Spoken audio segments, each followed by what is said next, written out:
Well, welcome everybody to the April 2020 CCBA meeting. Once again, we're doing this virtually with the help of our Zoom video conferencing, and thank everybody for joining tonight.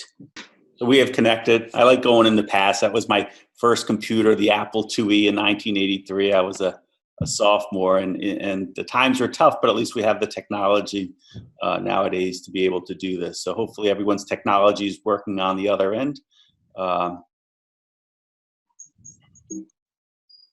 If this is anybody's first meeting, welcome. So far to date, we in 2020, we have 79 new members, so averaging about 25 new members a month. Just to let you guys know, we appreciate all our new members. We have a club, our membership is, Jack will give us an update in a bit, but somewhere between 400 and 500 primary members. And we'd like to think most of us, or if not all of us, are helpful and lots of experience in the club. A lot of people have been keeping bees for a long time and are always more than willing to help and to give advice. Usually we have fun social activities. The social activities have been sort of changed a little bit because of coronavirus, but we are doing a bee chat every Friday, which I'll mention again. So for those people who want to just sort of get a distraction once a week and talk bees, we're doing a bee chat Friday from 7 to 9, which is our current social activities.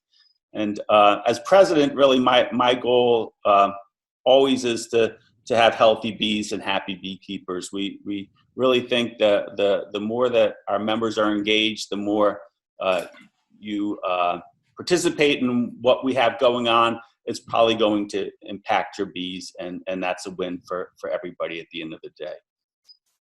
So a quick run of our agenda. We're starting pretty much on time, thanks to Mark. He's going to sort of do the ground rules in a second. We're going to do bee gurus. You know, right now we have Merle. We have all our bee gurus except for Warren. So we have Merle, Keith, and Frank on to answer your questions. We'll do some officer reports, a few committees, a little bit of member recognition. I have the cool video tip of the month. And then our education is going to be reasons for a new queen, which I'm going to do. What am I doing now with my bees, which is Paul's going to do. We got Gizmo. So if anybody is on the conference and wants to share something that they have show and tell at home, now may be the time to run and get it and put it by your side. We'll see if Mark can coordinate that later on. And then the highlight of the meeting is Jesse, who's going to talk a little bit about what to plant in your yard that's going to be pollinator friendly. So we hope to get this all done by 9 o'clock. So I'm going to turn it over to Mark for a second, just to sort of, for those of you who is your first virtual meeting with us, just so you can go over some of the ground rules and how we're going to get the meeting done tonight. Yeah, thanks, George. So what we're going to do tonight is similar to the last time we had a club meeting, is if you have a question about beekeeping, please click on the bottom center of your screen. You'll see a Q&A box. Put your question in there.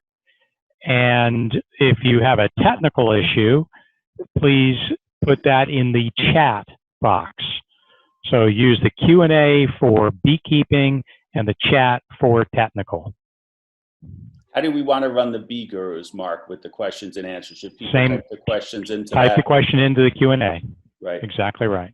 And if whoever bee guru is going to answer the question, have them repeat the question before answering, ideally?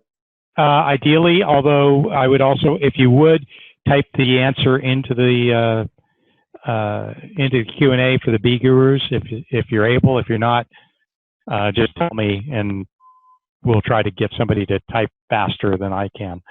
Great. Okay, so welcome bee gurus, Merle, Keith, and Frank. If any of the members want to ask anything related to anything right now to stump the gurus, now's the time. So hopefully we'll get some questions coming in shortly.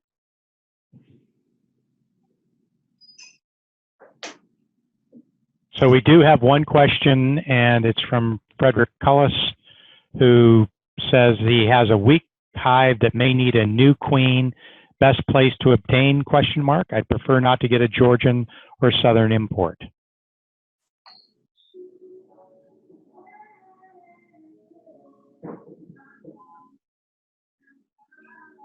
Hello, gurus. Hello, okay. Okay, my queens are busy emerging, so I've got virgins at the moment. So, but mated queens probably at this time that are local, you got to wait 2 weeks, I think. Georgie's starting the queen rearing, I think, soon. So, yep, it is pretty tricky. This is Frank. I have queen cells in my mating nukes now, and they're not quite emerged yet. Sometimes when we replace our queens, we're pulling out old queens, and sometimes we save them to bridge these gaps. I have a few queens sitting in my cupboard, but they're not really anything that I would sell to somebody to say, here, get going. But if like for a quick split or just to bridge the gap between now and the time that the queens come out, that's what I generally use them for. I understand that you do have an existing queen, though she might be weak, but I would just stand by for 2 weeks, 3 weeks, and there will be queens available. I might note that the queen ordering page is open on the website. So we have a question from Helge who asked, I have leftover fondant. Should I freeze it or just store it in RT in a dark, dry room until next year? So what do I do? Room temperature. Room temperature. Room temperature. Room temperature. George has a question. I went through 2 hives where the quantity of last fall's honey was still high. The brood was in the bottom box and the second super had all honey. Reversing doesn't make sense. Do I pull honey?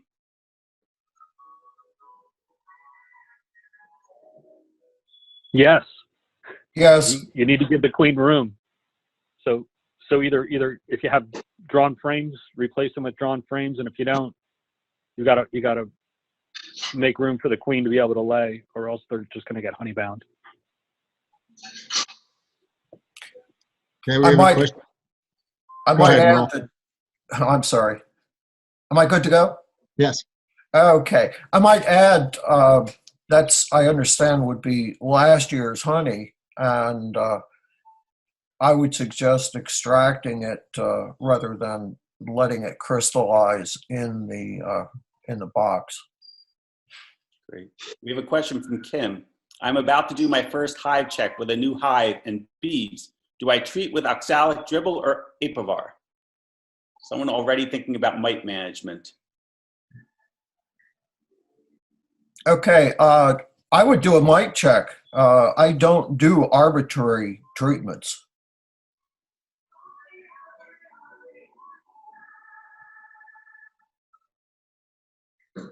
Any I thoughts agree, about? but go ahead. Go ahead, Frank. I agree, but if you don't have any brood, it's a great time to do an oxalic dribble, and not a good time necessarily to use apivar because it's such a long treatment, 42 to 56 days, and you're gonna want to expand your brood nest and hopefully, I'm not sure what the status of your comb is, but in a few weeks you'll have a lot of bees, and you may be able to super. I'm not quite sure what the status of the hive is, but there's nothing. I don't think there's anything wrong with an oxalic dribble, but I also agree to check the mite levels. A hive is very forgiving with mite levels, while the quantity of brood and bees grow. It's really when they contract that the mites become more of a problem, a bigger problem. We have a question from Donald. I got a swarm and put it in the new top bar hive. Figured it best to cage the queen until they draw a comb. How long can she be caged? I wouldn't cage the queen at all. I agree. Yeah. I agree with Keith. Yeah, Don. So we've had two people say, don't cage her, let her be. Well, but you are talking about a top bar hive where they don't necessarily stay. So you could cage it for a few days, but once they start to set up shop, certainly let her out if that's what you decide to do. So does caging a queen with a new swarm prevent that swarm from absconding? And not totally. You could have them leave again and ignore the queen, but normally you keep the queen there. But if they do decide to leave, maybe they don't like it, drawn comb always helps. And obviously when you're putting a swarm in, a little bit of brood does work wonders. Open brood will maintain them there. So a lot of the questions, we don't know the full extent. Are there 3 top bar hives where you can take brood from one and give it to the other, or is it only 1 top bar hive? Yeah, so I wouldn't cage the queen. I just, if they leave, they leave. But that's yeah. So So I we think that's we have good advice, Keith, about putting in some brood if you have it from another hive into your swarm. Yeah, the Africanized bees are very prone to leave. You put a swarm in, the next day they're gone. So the way to guarantee them to stay is you just add a frame of brood in, and they guarantee to stay. They will not leave the brood. So we do get it occasionally here that they do leave, and they look for another position. Maybe they don't like the hive, Or the beekeeper, maybe. or they don't like the beekeeper. So we have a question from Cyrene. I have a strong hive that's a year old, 2 brood boxes. A lot of people's situation right now. Nervous to split and have 2 hives. May I just add a super for this year? No.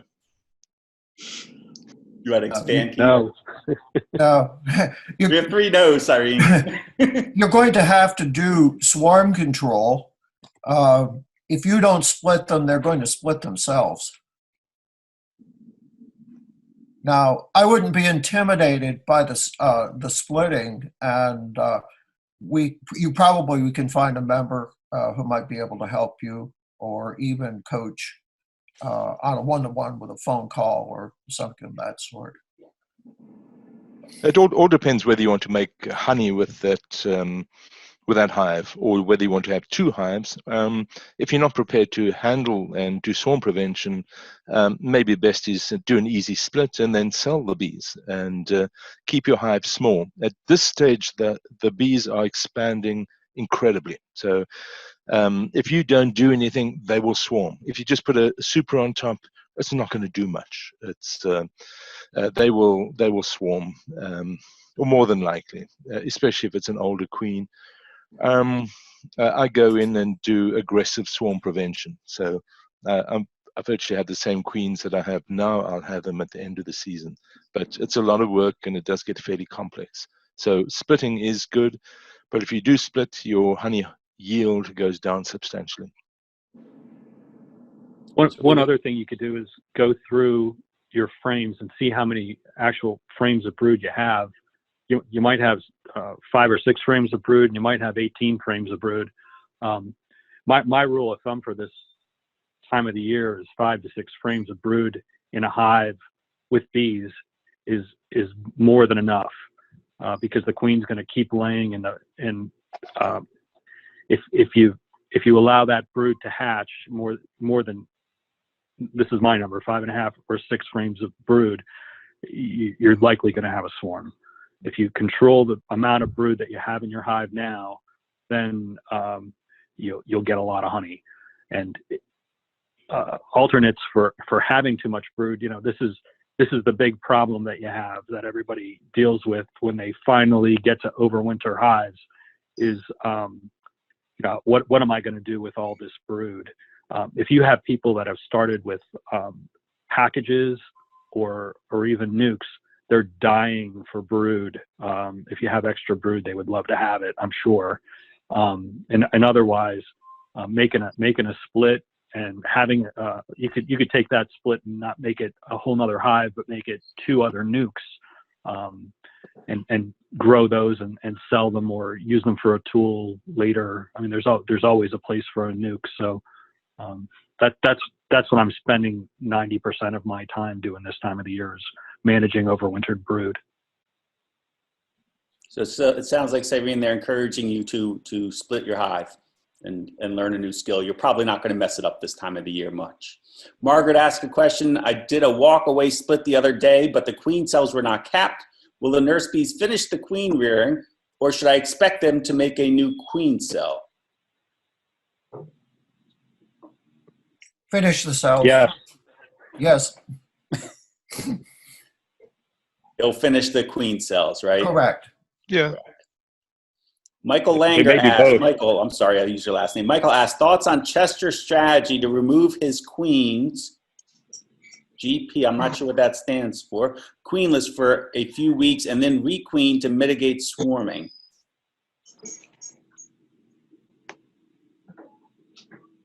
Anyone familiar with Chester's Yeah, this strategy? is that's it's risky as well, because by removing the queen or caging the queen, what happens is that your honey harvest will go up dramatically, because they're not tending for the brood. So, but you run the risk. Like last year, we had a late flow, which means you will have less bee numbers to gather nectar for the big flow. But it's a little bit risky. It's good for my treatments, but I don't do it. So it's interesting.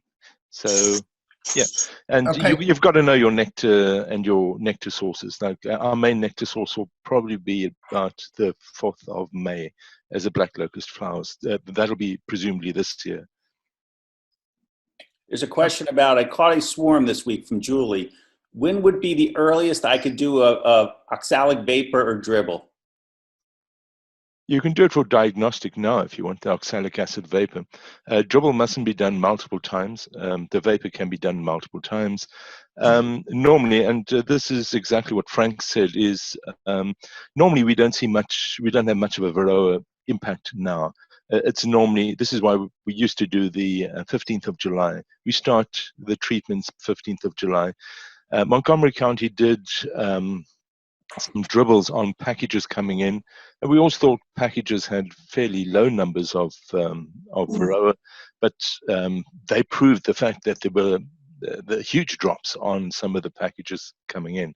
So if you want to maintain and do a bit of vaporizing or dribbles, now you're welcome to do it. I use the vapor for diagnostic work, so put a sticky board and you see what the drop is, and you go on. There's some new vaporizers that are pretty good.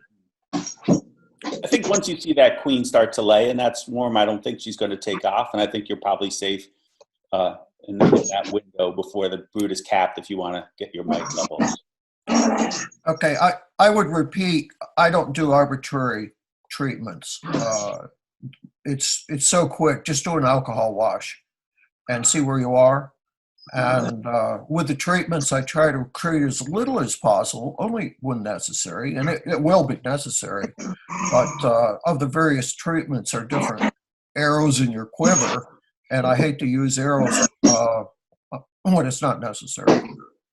We're running out of time, but we're going to do one or two more questions quickly. Kim asked, how long do I feed my new bees with syrup, new hive and new bees? Until the comb is drawn out.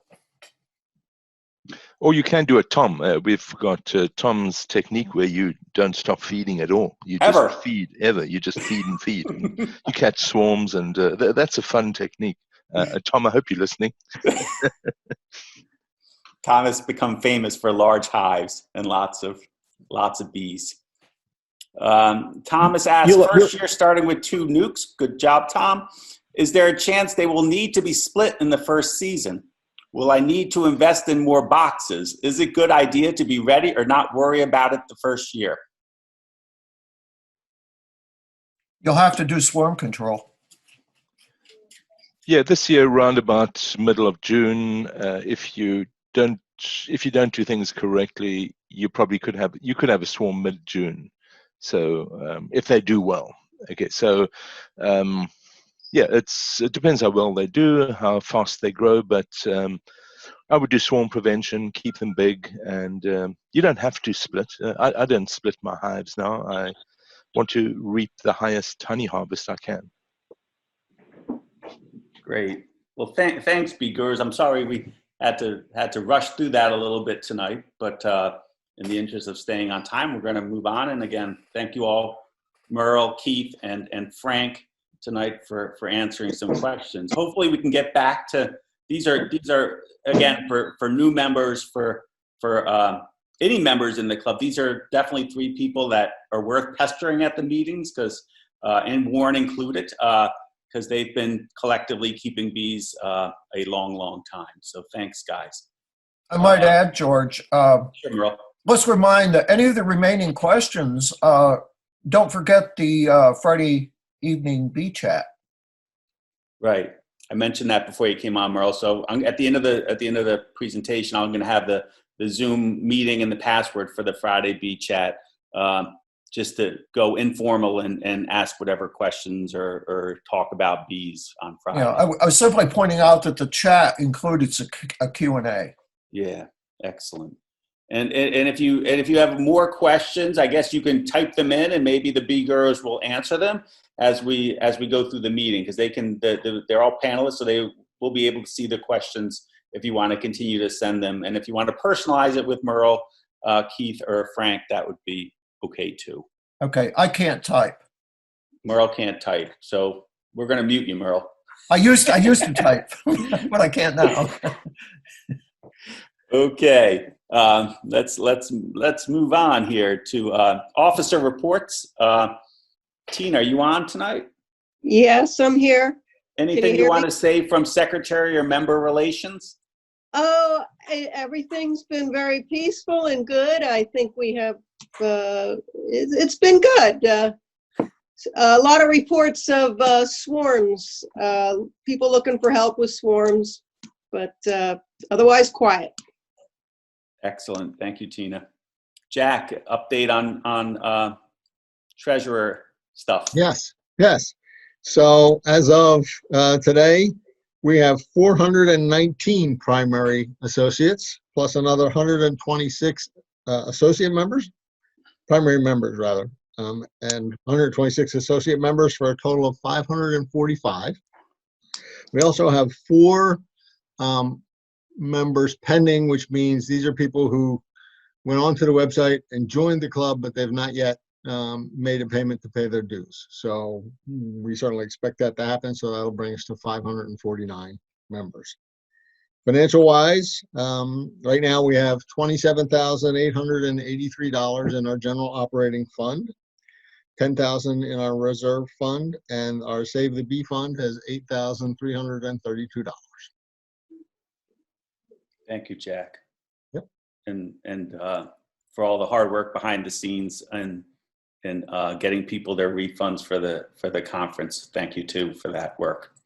Quite welcome. Mark. There we go. If I can figure out how to unmute myself. What a fun time that is. All right. Yes. Anything you want to comment on from a? This is an early beekeeper spring.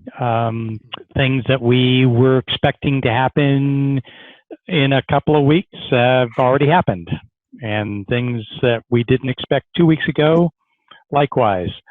So it has been interesting as a 4th or 5th year beekeeper to pulse that. But generally speaking, no, I've got nothing additional for the club. Excellent.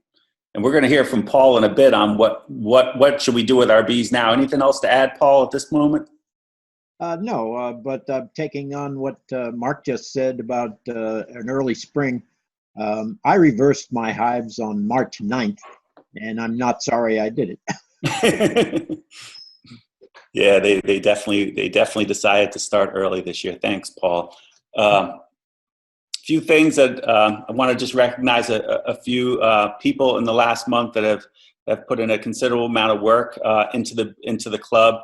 Jen Shannon, who is our IT expert, has been probably doing 3 jobs two of her regular jobs, and one is the website manager. She's continually working on the website. We've gotten lots of good feedback on how functional our website is, and especially the work on the storefront with the queens and the horticulture stuff. Again, Mark, I am so glad that I have somebody who really understands this video conferencing stuff as vice president. He's been present on all of our meetings and all of our video educational series, and I've had a lot of feedback that say that our video conferencing is working better than what's happening at people's work. So it's not bad for a club. Thank you, Mark. Again, Jack, everything money, conference fee, refund. The countless hours that Jack puts into keeping all the money straight and making sure that it's all accounted for is a lot. I knew how much it was, and I probably still don't know how much time it is, but it's considerable time, and surely it's getting more with the storefront.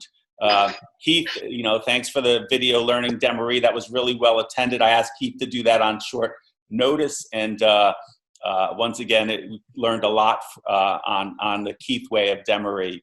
Ernie and the woodworking group is working on a pollinator board. We had a request from somebody for a pollinator board because of the one they saw at Cheslin. Joanne and Steve, who we may hear from in a little bit, they've been doing a lot of work on our local Queen project. They are volunteered to be the local Queen project coordinators and have been doing a lot of things behind the scenes to get that launched this month. Tony is our apiary manager. Tony and I were out at the apiary recently. Under Tony's management, all 7 hives survived the winter, and we were able to make 6 splits off the 7 hives there. So now the CCBA has 13 hives to be used. We're going to mention the census. The CCBA census is wrapping up. Ray and Heather have been doing a lot of work behind the scenes and executing that, and there's a lot of work ahead in analyzing that data, and we plan on reporting the census data back to the membership. Probably will be the June meeting. So we are committed to compiling, analyzing, and reporting out on that data.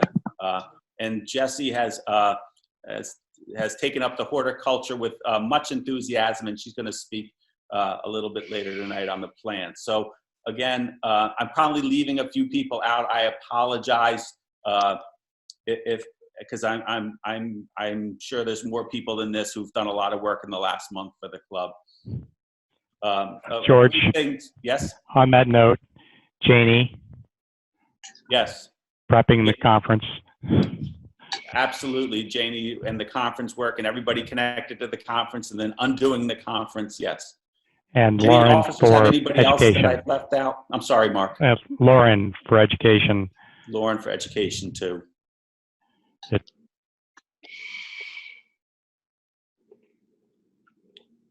Yes, Janie and Lauren, I recognize the work, and I had you last month, and I was just, I appreciate all the work that both of you have been doing, and I'm sure you understand that. So thanks, Mark. Here's my monthly plug to join a committee. We have 13 committees currently in the CCBA. We have the Advanced Committee led by Keith, Apiary Committee led by Tony, Beginners led by Tom, Citizen Science led by Ray, Conference led by Janie, now Community Engagement led by Janie, Entertainment led by Sharon, Horticulture led by Jesse, Innovation led by Justin, Mentoring led by Walt and Kathy, Nukes led by Ed, Program and Education led by Lauren, Queen Breeding led by me, and Woodworking led by Ernest. All these committees are actively doing different things. So if you have any inkling to join a committee, just send me a message or send me an email, and I'll get you joined up with that committee. If you have an idea of something that you think the Bee Club is doing, please join the committee and plug the committee lead, because that's the structure of how we're going to get things done, at least this year. If you have an idea and you don't see it fitting into one of these committees, feel free to reach out to one of the officers or with Tina, and we can figure out how to go it. This is really trying to get the club sort of from a bottom-up way of managing and implementing ideas. So I know we have a fair amount of money. We're trying to do some innovative things this year with the money, and we welcome any ideas. But the way to get your ideas implemented is through the committees this year. So again, I highlighted some of in green, some of the committees that could use a few more members. If you really want to help Keith, develop what the advanced committee is going to do, he could use some more membership. Ray Walker, which is a new committee, has 5 or 6 people, and there's a lot of good work being done by that committee. Community engagement is new, and if anybody's interested in, one of my goals this year, and I'm not sure how we're going to do it with all this coronavirus, was to expand our community outreach. So we need people interested in that, and also with education. So really the committees that are more newer have a little bit less membership than some of our more established committees. So again, I realize there's a time and a place for everything, but if you have some time to give, we'd be more than appreciative. And again, I'm really confident to say all the committee leads are great people, and really would appreciate your help in their work. So again, thanks to all the committee leads. Cool tip of the month. Let me see if I can get this to play. I don't know if you guys are going to hear this or not, but I thought this was so cool. Is this going somewhere? Can you guys see that? See your screen, but the Negative. video's not. The video's not there. Double click on the link again. George, are you seeing it on your screen? Yeah. If so, then you need to share that screen because you're only sharing the presentation. Oh, is it worth it? Problem. Why don't you post it?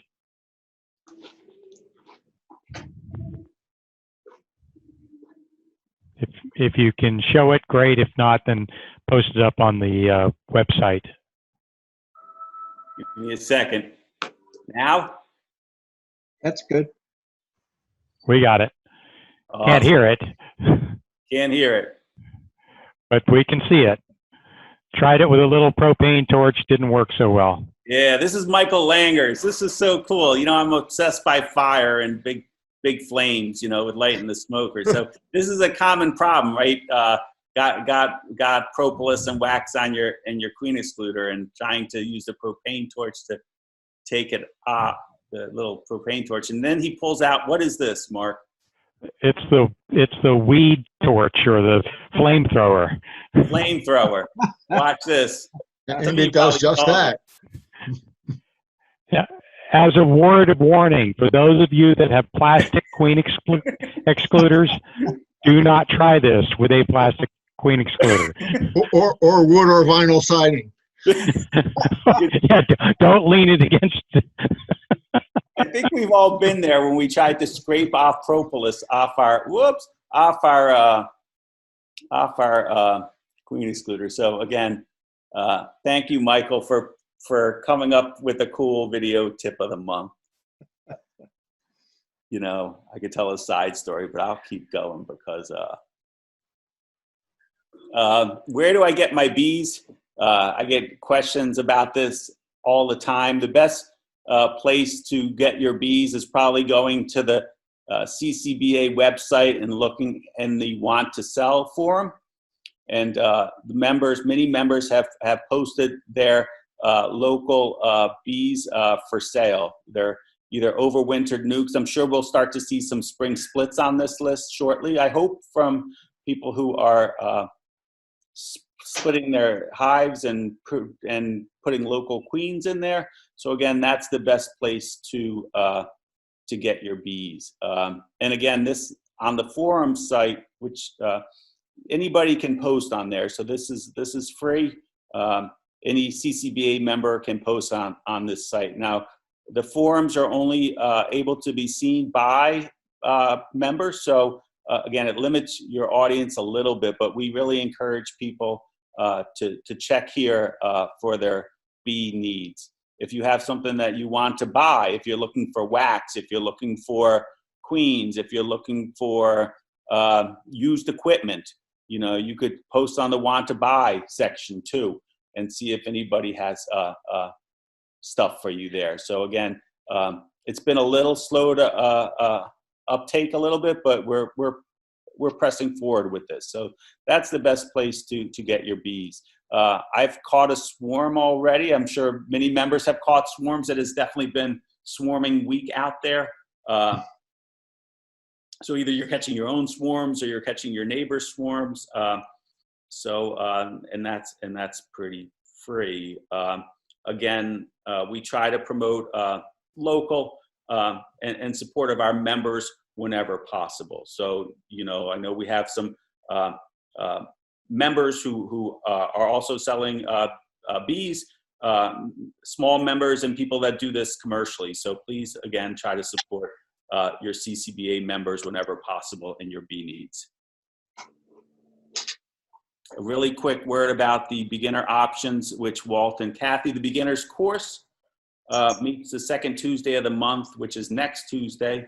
I think we had 26 people signed up for the beginner's course this year, 27. And we had one meeting out at Fred Wood's farm, which really worked well. It's got an indoor facility for that and an outdoor hive, so it really worked well. But unfortunately, with the social distancing and the coronavirus, this month we're going to go virtual. And I believe Jack sent out a notification to everybody about that for next Tuesday. So hopefully you guys can join us next Tuesday for those signed up. It's not too late to sign up if you want to sign up for the beginner's course. It runs through October, I believe. You can go to the CCBA website and click on the classes tab to register. It is with your registration, you get a hive tool and a bee book. And I really think mentoring is key, and we're just providing you options of different ways to get and seek mentoring. But surely there's something invaluable about mentoring. And that goes beyond what you will get mentored from YouTube and the latest thing on the internet. It's not equal to what you'd get with an in-person mentor, in my opinion. We also have started the apprentice program. The beginner course is a group course. The apprentice program is individual. The idea of the apprentice program is that you will be matched up with a teacher. You will work at the teacher's apiary once, twice, 3 times a month, whatever is needed to manage those bees. You'll work hands-on with the teacher, learning skills and developing your own individual beekeeping plan. If you complete the apprentice program this year, the CCBA will get you a nucleus colony in the spring at program completion next year. So again, if you're interested in participating in that, and I know Walt's and Kathy's has needed to be a little bit creative with this because of the social distancing, but it's still something that we are offering, and we're letting the teacher and the apprentice work out how to make that work. A final word on the CCBA census. The census purpose is to define who the CCBA is, what are the practices of our beekeepers, and the health of our bees. So this is the first time we've sort of undertaken a sort of a CCBA-wide census. So far, 176 primary members have completed their census. Thank you to everybody who has completed it. And because of our coronavirus, we've had 90% of the responses have been submitted electronically through the website, which is terrific. I mean, to think that was set up as well as it was to make that work, it's really impressive. And I'm sure our numbers would have been higher if we had the opportunity. We had planned to giving this out at the conference and at the meetings, but we are thrilled with the 176 primary members. The census is still open till this Sunday. So we had planned for it to run a month. So as of this Sunday, it would be open a month. The link to the census is on the homepage of the CCBA website. And I could just encourage you to please be counted. We're going to, take this information, compile it, present it back to the membership, and probably present it to the State Beekeeping Association of sort of what the status of Chester County beekeepers are. So again, thank you for all who's completed. And if you haven't, take a moment between now and Sunday. It takes about 5 minutes to do online. It's not that hard or time consuming. Again, thank you, Ray and Heather, for working on that. I'm going to, some of you have seen this.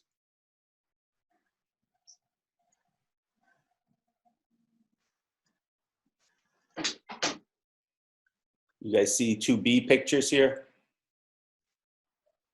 Yes, Paul? Yes.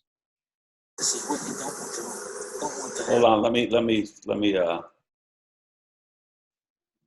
Tony and I were at the apiary. This is a little sidetrack as we get into Queens a little bit. So we were at the apiary yesterday or 2 days ago, just to inspect the hives and do some splits. And there was a queen in one of the hives whose green mark was fading. So we said, okay, let's mark her. So, you know, I've marked lots and lots of queens. I said, sure. Tony had the marker. I had a glove on my hand. I picked her up. I don't think I picked her up any differently than I normally do. I marked her, and it took all of 5 seconds, maybe 6 seconds. Nothing seemed traumatic. And I put her down on the frame, and then she did this.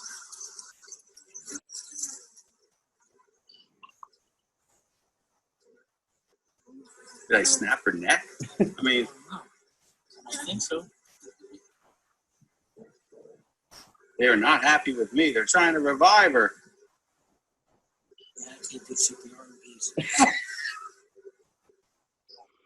I don't know if you heard, Tony says, I can't do CPR on bees. So she just laid there. She didn't move at all. I was like, I didn't squish her. I don't think I squished her. I was like, oh man, I felt terrible. I thought I snapped her neck at first because I was like, okay, maybe I just kinked on her head just the wrong way and just snapped her neck because she wasn't moving at all. I said, well, maybe I transected some nervous column that did her in. So I kind of rolled her over. You can see that bee trying to do CPR on the queen. And they kept on attending to her, but she just kind of laid on her back and didn't do too much. So 12:39 is when I took the first video. 1 minute later, she kind of rolled over. I kind of rolled her over. She didn't move. And then 5 minutes later, I decided I was going to pick her up and put her back on a frame in the split. So we made a split. So I took her over to the bees that would know her. And I put her on the frame.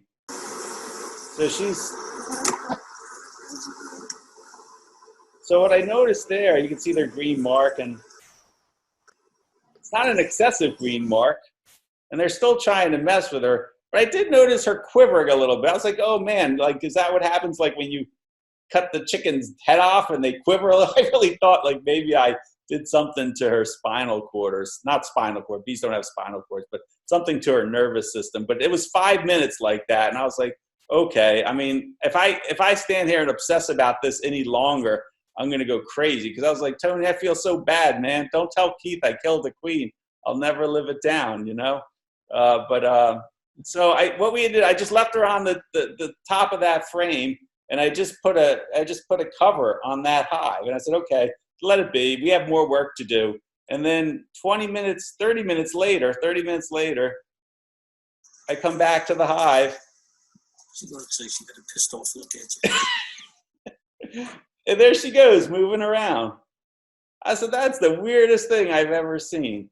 So I thought I'd share that with people because I've never seen that. I've killed some queens marking by squeezing them too tight, but I don't know if this bee fainted. I don't think they have a vagal nerve, but it's almost like she fainted almost, or she was playing dead or something like that. I don't think I squeezed her too tight. I really don't. If I did, I would say, yeah, I squeezed her. And I'm really careful not to touch the abdomen. I only sort of pick her up by the thorax and not by the abdomen. So, you know, I don't know if any of the panelists on the call want to sort of comment on this or not. or have Can I seen say this. she's a drama queen? Haha, sorry. George, are you marking with your gloves on? I had my nitrile gloves on, so I picked her up with my nitrile gloves. So my nitrile Okay, yeah. gloves were on. All right. Have you ever seen that, Keith? I've seen the queens play dead, and yeah, then they wake up a little bit later and they carry on as if normal. Yeah. I was like, is she playing dead? Like, is this, or did I do something physiologically to her? I don't know. You've seen it here. Then I went home and I obsessed about looking for this. I was like, someone must have described this somewhere. If I go to Google, someone's gonna, and people, there was one bee source thread about queens fainting with marking. One person said, yeah, I had a queen faint with marking. So I think what they were describing was this, but that was it. So anyway, I think the best thing to do is probably what I did, and people commented on that, and just leave the queen bee in there, and if she wakes up, she wakes up, and if she doesn't wake up, they'll make a new queen. So Howard, if you're on tonight, Howard commented last night, maybe the queen is not going to die. So Howard, you are correct. The queen did not die. So I'm sure Howard's muted, but I'm sure at some point he'll share with me that he has seen this happen. So thankfully, the queen lives. Long live the queen. Long live the queen. So that's a little intro into our local queen program. Quickly, our objective is to rear 80 mated queens from highly productive local stock, and we want to sell all of them to CCBA members. And we'd like you to help us by collecting data, a minimal data set 3 times a year for 2 years. And the question really is the longevity of our local queens better than what's commonly reported by the commercial queen breeders? What's the mortality in the first year? What's the overwintering success in the first year? And how many overwinter 2 years? So it's sort of I think it's an important question to really say, like, if you're getting your queens locally from a queen rearer who's doing small batches and doing them and paying attention to all the details, is that queen going to be better? Is the queen going to live longer and be more productive? Again, the other thing we want to do is, the reason why we're collecting a little bit of data is we hope to, over time, really start to identify of those queens in this program, which ones seem to build up earlier in the spring, which ones seem to have lower mite levels. Just some other secondary questions where we can really start to develop a local productive stock. So sales of mated queens and queen cells will be on Saturdays from 11 to 2. The dates where these cells and queens are going to be available are right below. April 25th will be queen cells only, probably. And May 16th, June 27th, July 18th, and August 8th will be queen cells and mated queens. So I really encourage people to plan ahead with their requeening, plan ahead with their splits after the honey flow.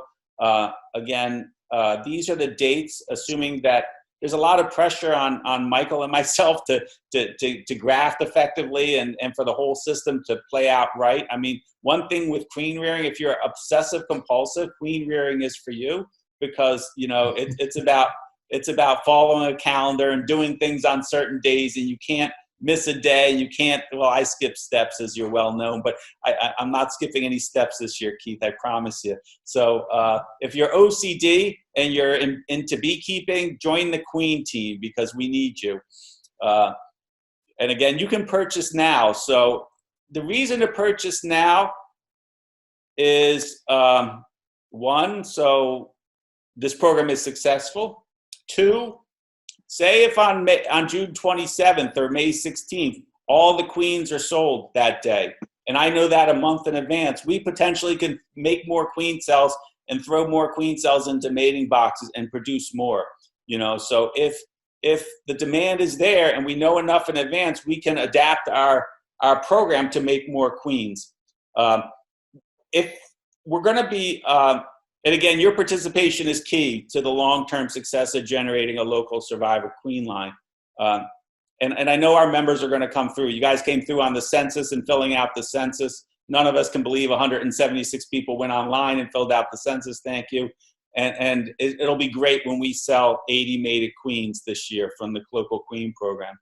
We will sell, so if you go to the storefront, you will, and click on queen cells and queens, you'll see the place to order. We are selling queen cells and queens that are not part of this program. So if you're interested in buying queen cells and queens, but say, I don't want to participate in the data collection part of this, we will sell you them still at, the queens are $30 and the queen cells are $10. So that's been the price that we've charged in previous years. If you say, okay, I'm willing to look into my hives 3 times a year and submit some basic data. This is basic data. It's not that hard to do. You're really gonna, it's nothing beyond just looking at some frames and counting, and that's it. It's really not much. We're gonna sell you the queens for $10. So a mated queen for $10 and a cell for $5. So really dropping the prices dramatically just to, just to encourage people to participate. And again, there's a lot of, we've been at this for 6 or 7 months now with the launch of this, and we're going to figure out social distancing too. I didn't think I'd have to figure out social distancing when I started this, but we're going to figure that out, and we will have queen cells available April 25th and queens, mated queens on May 16th. So if there are any updates to this, we will put them on the forum, on the queen program side of the forum site. We'll send out blast. I encourage people to think about this and to split your hives and to get involved in this. So I think that's all I'm going to say on that right now. Again, most beekeepers agree. We don't agree on much, but I think we generally agree that it's ideal to have local survivor queens in your hives, ideally. It's ideal to have queens that produce honey in your hive. It's ideal to have gentle bees. It's ideal to have queens who display some anti-varroa properties like removing infected brood, fighting pads of mites, self-grooming, low mite counts, and it's ideal to support your club. Why requeen? A slow spring buildup. So you may be seeing that already. You may be in some of your hives last month, and 3 or 4 weeks later, you're expecting to see, 5, 6, 7 frames of brood, and you're only seeing 1 or 2 frames of brood. So that queen is not going to produce you much honey this year if they're slow to build up. A lot of people are interested in this velocity of brood production as a marker of how good a queen is. So again, if you see a spotty laying pattern, one of the queens at the apiary site had this sort of, it was a small colony coming out of winter. If we looked at the brood, it kind of looked like this. So there was one colony out there, was alive, but it was small. And whether or not this is a poorly mated queen, or whether or not this is a aging queen, or whether or not this is a disease, I'm not sure. But again, spotty laying pattern, you should think about requeening. If your hive is persistently defensive and aggressive, you may want to move that hive short term somewhere not around people for sure, and you may want to consider requeening that hive. So if every time you go into one particular hive, or you get 50 feet from that hive, the bees are already hitting you, you may want to requeen that. We already talked about splitting to increase hive numbers, and we talked about forced brood breaks for Varroa IPM. So lots of good reasons to requeen. Again, very basic. If step 1 on requeening is to remove your queen, I obviously, as you see, mark queens. You don't have to mark queens. I find marking queens is a little bit easy. They're easier to find. You can track their age of the queens. You can know if the hive requeened itself. So if you had a mark queen in there, and then 2 months later you're looking at a queen that has no mark on it, it's unlikely that she removed the mark that quickly. The hive probably requeened. There is disadvantages to marking your queen, obviously injuring and killing the queen. As Frank said, you may want to take that queen out and the frame and put it in a nuke, or putting it in a mating box just to have that queen around. if for any reason you needed an emergency queen to hold something over for a little bit. So you don't have to kill queens necessarily. You're going to prepare the hive. Next, step 2 is prepare your new hive. If you're making a split out into a 5-frame nuke, you want 2 frames of nectar or pollen, 1 frame of empty drawn comb, 2 frames of capped or emerging brood, and a shake of nurse bees. Ideally, the new hive should be queenless for 24 hours before installing a new queen. So if you're pulling a queen out, people say you could do it as quickly as 2 hours, but most people would say 24 hours you're at from removing the queen to putting a new queen. I've never done it as short of 2 hours, but doing some research to prepare for the meeting, I saw several people saying 2 hours is enough. But I would go for 24 hours personally. Queen introduction, when you're going to put your new queen in, the queen cage should generally be put horizontally in the hive. If it's a wooden cage with a screen, make sure the screen is placed facing down or in an area that the air can get in. You don't want to cut all the airflow out of that. If you're using one of the JZBZ ones, you can hang it with a toothpick between frames. The queen cage should always be placed where there's brood, so don't place the new queen on the outside of the hive, place it on the middle of the hive, and place it near the top of the frame. Don't put it on the bottom of the frame. It's going to be colder down there. You want to make sure that the queen is released, i.e. the candy eaten. So when you get a queen cage, it'll have some candy, white stuff in it, which the bees in the hive will slowly eat and over 24 to 72 hours and sort of the queen and the hive will, the queen will, and the hive will accept each other, but you should check to make sure the queen is released. If the queen isn't released by 3 days, you're probably safe at that point to let her out and remove the candy. You probably want to remove the queen cage just for housekeeping purposes. Don't leave an empty cage in your hive. And you probably don't want to disturb the hive too much in the week after installation of the queen. Again, they're all getting used to a new situation, so you don't want to sort of be going in there and having the bees sense there's something wrong and balling that or killing that queen. And again, step 4 is to make sure after a week or so, after the queen's out, 7 to 10 days after installation, there should be eggs. If there's no eggs, you can wait for another couple days and check. But not all queens are created equally and mated equally. So it's possible that you got a queen that just wasn't mated well, or something happened to it on transport or on sale or something. So again, if especially, I mean, there's a situation to everything, but this time of year or in the summer, your queen should be laying soon after, within a week to 10 days after installation. So just a little bit of a walkthrough on requeening in the queen program. I'm going to turn it over to Paul now, who's going to talk a little bit about what's up with the bees and what he's doing with his bees, what we should be doing with our bees now. Okay, thanks, George. These are not my hives, by the way. My hives all have colorful names like cypress hive, green hive, new hive, and white hive.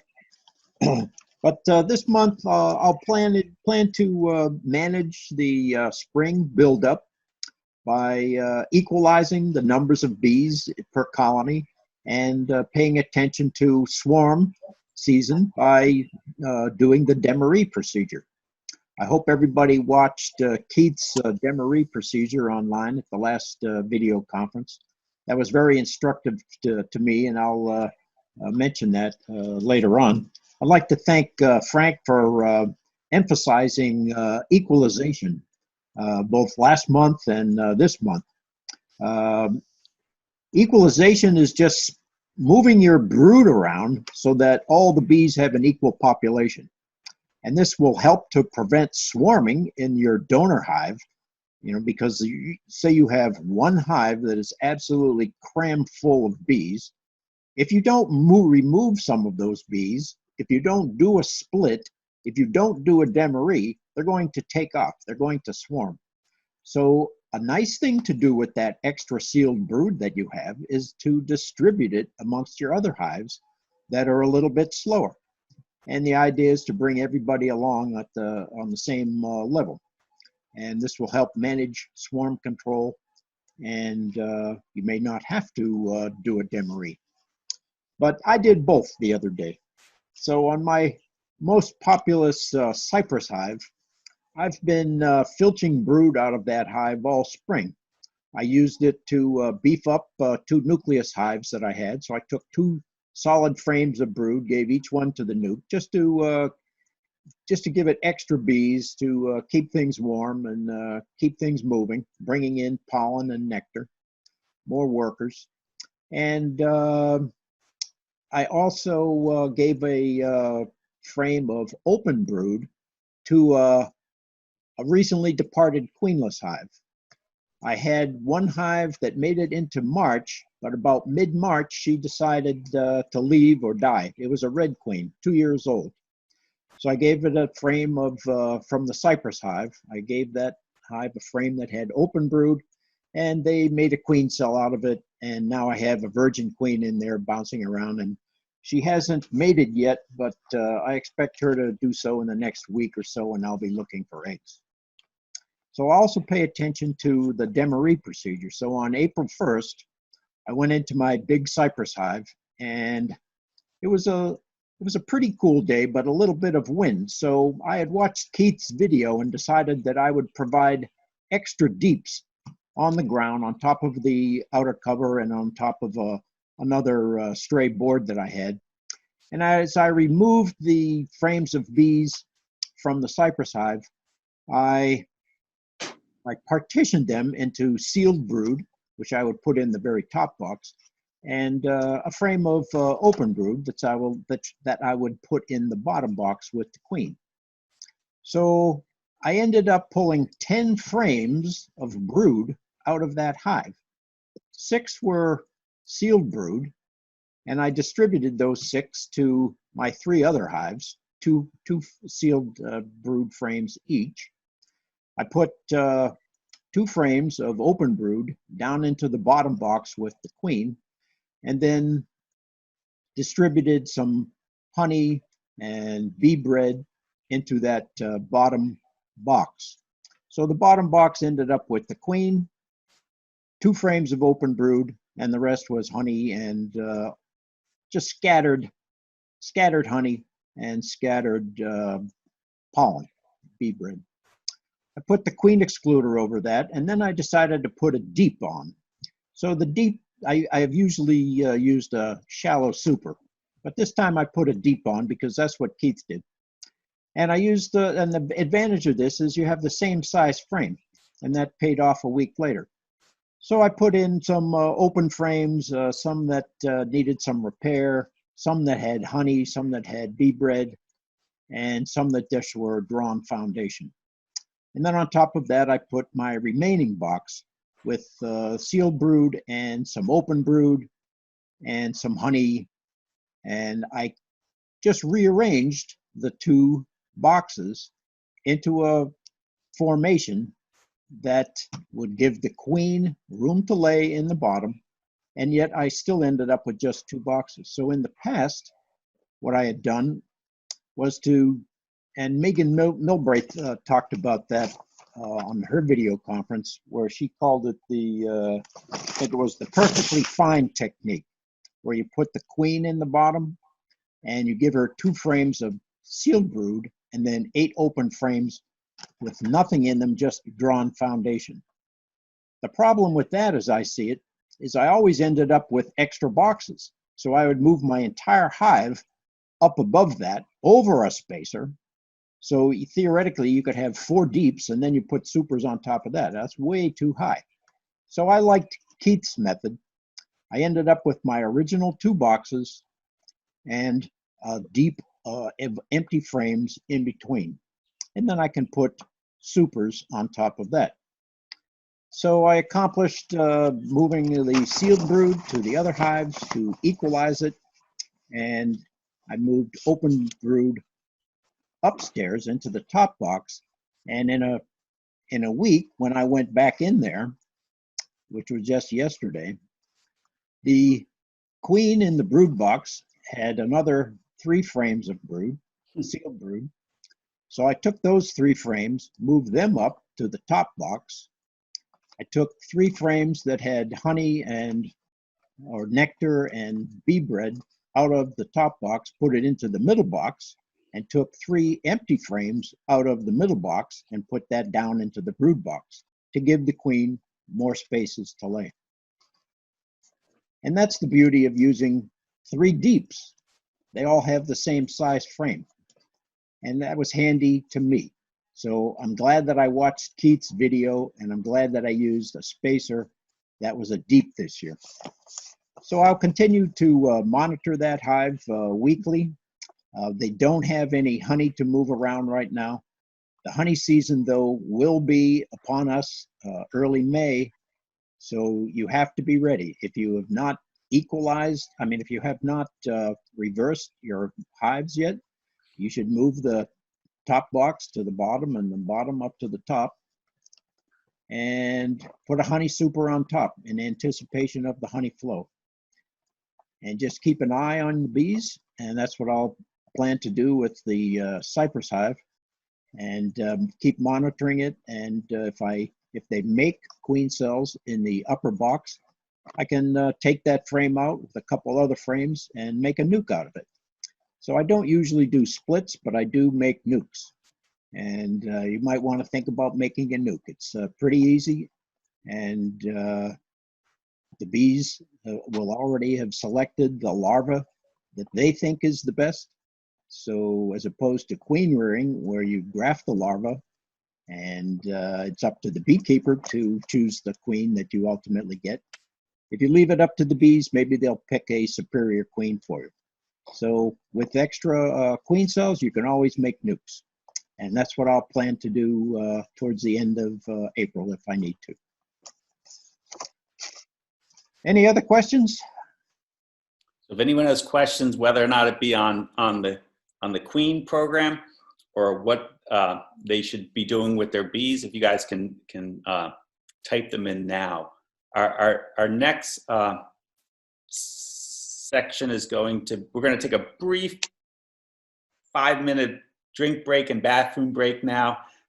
We can't socialize with each other, but coming out of the break, we're going to do quickly, if anyone's got anything to share. Somehow Mark's going to figure out if anybody out there has anything to share, and it's going to turn them, unmute them. So if you have anything to share, please do. In the meantime, we'll just watch the question and answer area. So if anybody has open questions, I'll sort of read them off. And thank you, Paul. That was really well described, the demory and how to do it and the successes of it. So thank you, Paul. So I'm going to just read some questions. So we're gonna reassemble at like 8:15. So we're going to take 7 minutes. I'm going to stay online and answer any questions, and we'll come back and grab anything that you have to share. Okay. So I got a question from Bruce. Was there a solvent in the marker?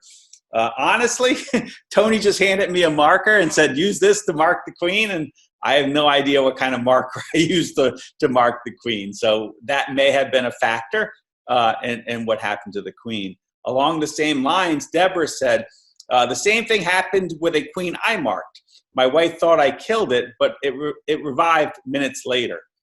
So someone else who saw something similar, which is interesting.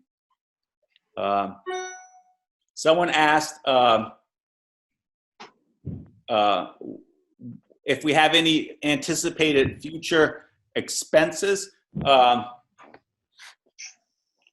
We have large, we're not large, but we have, Jesse's going to talk about the horticulture program and the plant program, which is essential. Obviously, one of our responsibilities is to improve the environment. The club has purchased a fair amount of plants, and some of that plant sales we're going to subsidize this year with Save the Bees Fund. So they're already great deals, but the Save the Bees Fund is going to subsidize a portion of that expense. So some of that money is going to be used for that. We have to get there's a little bit of housekeeping as far as auditing our books, which will be an expense.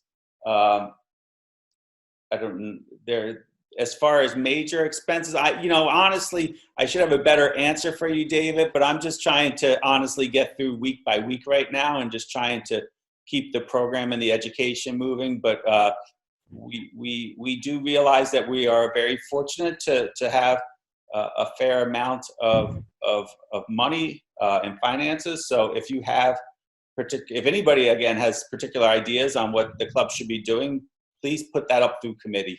I'm very interested to hear those ideas. George, Jack might have a statement or two on. Sure, Jack. The question, Jack, about anticipated future expenses of the club? Yes, I mean, I think you addressed the couple of biggest items coming up through the horticultural program. We've made arrangements to purchase a lot of, and I'm sure Jesse's going to talk about this. We've made arrangements to purchase seeds, plants, and trees. One order has already been paid for. The other two large orders won't get paid for until we pick them up. So there's some significant expenses there. Throughout the rest of the year, we're going to be buying more equipment for the queen rearing program, and other expenses. Nothing really dramatic. Nothing that we're going to be spending certainly tens of thousands of dollars on. So I'm open to all ideas. No comment, Jack. No comment. We now have a monthly expense with Zoom. The thought is that we will probably continue this in some way, even once social distancing is over. So we have that expense. We have our monthly Club Express expense to run the website. So we have a relatively big insurance bill to pay. I'm not sure when that comes up, Jack, but surely that'll be coming up in a couple months, and it's significant. Yeah, we've expanded our insurance to cover. And I'm not an insurance person, but there's extra coverage now for the CCBA because of the amount and extent of program that we're doing, and to limit the officers and board's liability, unfortunately. But in order to do that, that was an expense. So I am clearly cognizant of the amount of money that we have and want to spend it to the benefit of our members. So Paul, in the newsletter, George, just for those who didn't see it, in the newsletter this month was the summary of our finances for the 2019 year, all the sources of funds and the uses of that money, with the exception of the fact that we're going to be spending a lot more money on the plants this year, and some of the technology issues like Zoom and some of the others. I wouldn't expect this year to be drastically different than last year. Yeah, and to summarize, I saw that. Thank you, Jack, for doing that. It basically showed that of the revenue we took in, 90% was spent right back to the membership of the club. So clearly, yes, we did have a little bit of a profit last year, but again, 90% of our revenue was spent right back on things related to the members and to the club. Mm-hmm. Any other questions? There's got to be more questions, right? Someone mentioned it might be worth to mention the swarm control lectures on the CCBA website. They were both excellent. Yes, thank you, Lauren, for arranging the video educational series. The next one's coming up in June on pollinators, whether or not that be virtual or not. I assume it will be. And then we're working on getting a mite talk too for late June, early July to sort of kick off the mite killing season. So we're working on that. What is the cost of Zoom? Bruce is asking. Right now we're doing month by month. Our monthly cost for Zoom is somewhere in between $50 and $60 a month, I believe, is right now what we're paying per month. Again, the club's going to make a decision on what they want to do sort of moving forward once we get out of this sort of situation we're all in right now. But I think I'm gonna strongly encourage the board to consider this option of video conferencing in some way moving forward.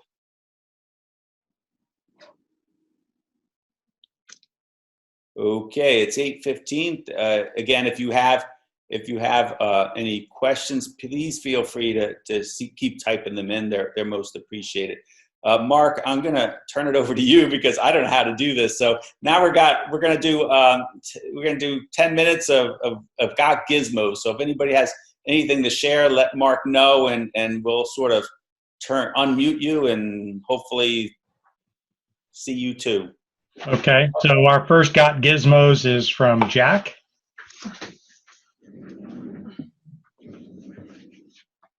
What you got, Jack? Okay. Can everybody see this? Yeah. Okay, so this is, a plastic, kind of like an ammo box, but it's plastic. So what would you use this for in your beekeeping? Well, if you have hives in more than one location, or if you're called out to capture a swarm or move a hive, what are you going to do with your smoker, your hot smoker, when you're finished where you are and ready to leave? You're just going to throw it in the back of your vehicle? You could do that. I went to Harbor Freight, bought this $6 plastic ammo box. And then I went over to Home Depot and bought this aluminum flashing. And just lined the box with aluminum flashing so that I can take my smoker when I'm finished, put it in the box, close it up, and not worry about anything getting too hot or burning. So for a few bucks, don't have to worry about putting a hot smoker or standing and waiting for it to cool down before I move on to my next location. That's it. Thanks, Jack. Yep. I'm sure a lot of our significant others would appreciate that greatly, not having our car smell like... My wife asks me all the time when I'm finished working my hives, where's your smoker? What'd you do with your smoker? Before I got this. I may steal that idea. Okay, for those of you that want to contribute to the Got Gizmos, you can raise your hand, and Christopher Sim, I believe, had raised his hand earlier, but oh, there you go. I'm going to allow you to talk. Interesting. Hey, Chris, let's see what you got. And we'll unmute you. Hello. Yep, we got you. I didn't see a thing that Jack was showing. I don't know if the other members couldn't see it either. All I saw was George's face the whole time. Huh. Okay, so George, you've got to stop sharing. I did. You want to show that again, Jack? Okay. Briefly. Well, I can't see it now, so I don't know if anybody else can. I can see it. Okay, so this is the Now plastic ammo box from Harbor Freight, and this is the aluminum flashing that I got at Home Depot. And I just lined top, bottom, sides of the box. Used a couple of self-tapping screws to hold the aluminum flashing in place, and my smoker fits right in the box. That's all there is to it. Okay. Anybody else have a gizmo they want to talk about? Raise your hand. So Jesse says, I clipped my smoker outside on the car window and closed the window on the smoker hanger hook and it stayed lit between the yards. Why not? That's ingenious. Yeah, that's pretty sharp. That was from Justin. Oh, from Justin, okay. Full disclosure, right? And let's see, Walt, I think you had something.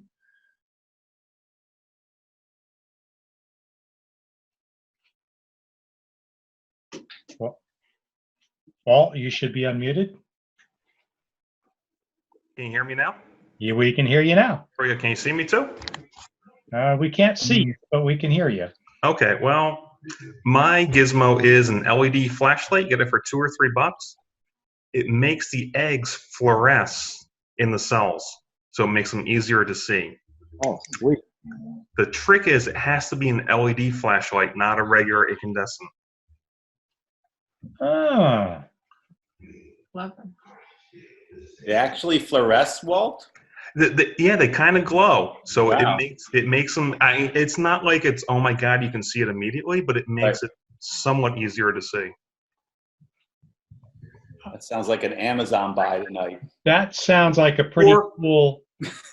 Home Depot or Harbor Freight, super cheap. So So I actually have an LED black light. It's not like the old black lights, but it's a black light, ultraviolet. I'm going to try that next time I'm out in the hive. please let me know. I think the ultraviolet would work better. Yeah. Well, It might kill your larva too. yeah, if it were 300 watt, it probably would, but it's, if you're doing a quick pass, it should be fine. But yeah, you're Well, right. maybe the larva will just faint like George's queen. Yeah, that's we're definitely have a theme going tonight, how to kill your bees. And when I figure it out, I will tell you where to find one for those that have asked. Okay, I could answer that. Go ahead, Merle. I reckon. That UV flashlight is used in fly tying for curing UV glue. So I would say Cabela's. I think they have a mail order, but just Google any fly tying supply house will have UV flashlights, and they run from about $30, 30 to 60.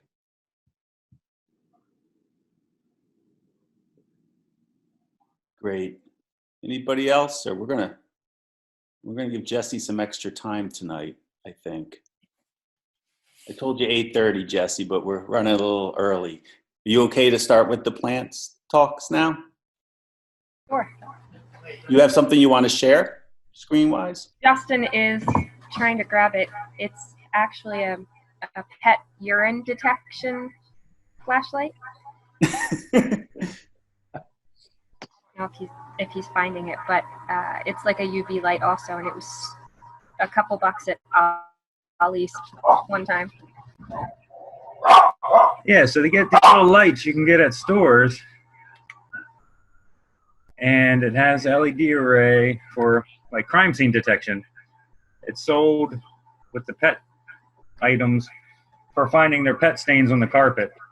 You go into a room, you put this on, you can see everywhere your dog has gone or gone in the past, or you move into a new place, you can see where their pets have gone to try to clean those places. I think it was about 15 or 20 bucks. Yeah. And after this conversation, I'm going to take it to the bee yard and see what it might do with the eggs. Going out there tonight, Justin? Well, I do like to use the red LED flashlight at night sometimes. The bees don't know you're there. So that's pretty nice if you have to do something at night, especially during the winter, checking food, adding more. I'm going to the CCBA forum Facebook site as soon as the meeting's over and looking for your post tonight. So I will tell you that I'm looking on Amazon right now, between $9 and $35 for an LED flashlight, or sorry, LED UV flashlight. It says Spot Spotter HD is the brand on the flashlight. Spot Spotter HD. It's probably going to be way cheaper than the curing powerful type Merle was referring to, that I think you can get things for teeth whitening that have that kind of power to them, but this should not be as strong as those. Great. Anybody else got anything to share? No. Oh, George, just a quick comment. You talked about your possum queen. My what? I posted about your possum queen. Yeah, my possum queen. Yes. Playing dead. I had the same thing happen last year. It was the first time I picked up a queen, nitrile gloves, so you have a lot of good dexterity. She seemed fine. I actually picked her up to place her in my one-handed queen catcher, which I like to use to mark them because it gently holds them up on that little grid. And it was really interesting. She curled up as if she was injured. This was after I marked her, so I thought I injured her somehow. Did it the same as any other queen, and her vent on the bottom of her abdomen opened and closed very slowly. I saw her stinger come out about 3 different times, and an egg start to come out. I saw the same thing. And then come back. I saw the It was exact very thing. interesting, Yeah. and I figured, well, first time I tried to actually touch a queen, I killed her. Put her on top of the frame, on top of the hive. The bees all came up, surrounded her. I went to get my camera in case that was the last time we saw Queen Chlamydia. I didn't name her. My youngest daughter did. And by the time I got the camera out, she wasn't on top of the frame anymore. So I think they play dead sometimes when they're scared. Maybe, yes. I saw the same thing with the egg coming out of the abdomen. It's fascinating. I think it's something neurologic. I don't think it's playing possum. I think we press on some nerve somewhere that's running along the side of the queen, and we vagal her, even though they don't have a vagal nerve. But that's my theory, and I'm sticking with it anyway. So Jesse, I'm gonna turn it over to Jesse, who's our chairperson of our horticulture committee this year, and she's gonna talk about plants and what plants you should consider for your yard. I'm going to attempt to share my screen. Confidence.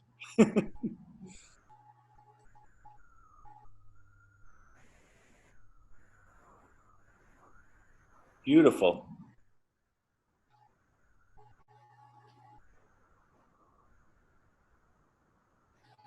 Okay. Native plants in the landscape making a difference 1 yard and garden at a time. That is, let go. That is one of the themes in Wild One.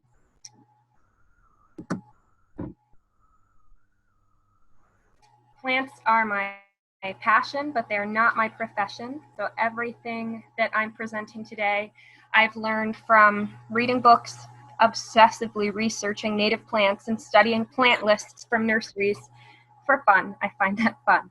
I've volunteered with a lot of great organizations like Natural Lands and Perkium and Watershed, and I get to talk to a lot of people there who are very knowledgeable about plants and insects while we are clearing invasives and tending to seedlings. So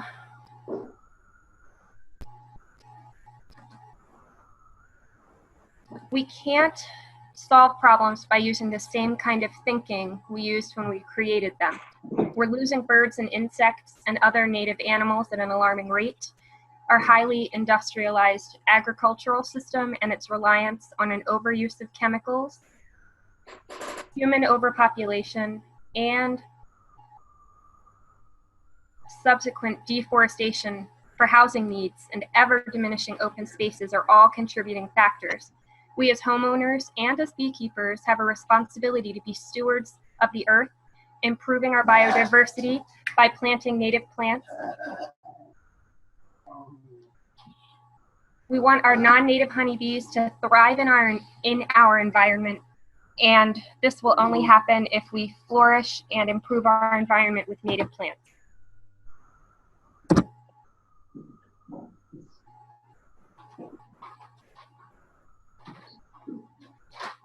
This is my favorite Joe Pye weed. This is part of my yard. If I can do this, anybody can do this.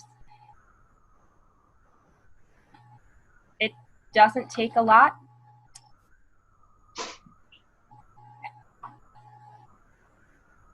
Then you can reap the rewards of seeing so many wonderful insects. The joy that you can bring a little piece of life to your little part of the world is a wonderful thing. We're going to cover 3 main topics tonight. We're going to talk about native versus non-native. We're going to talk about choosing the right plants And I'm going to give you some simple ways to get started. At the end, there are several pages of resources. I'm not sure if George will be able to share this presentation or if it's being recorded, but check out the list of resources, and there's a list of nurseries that you can go to find lots of plants after you have purchased from the CCBA, that is.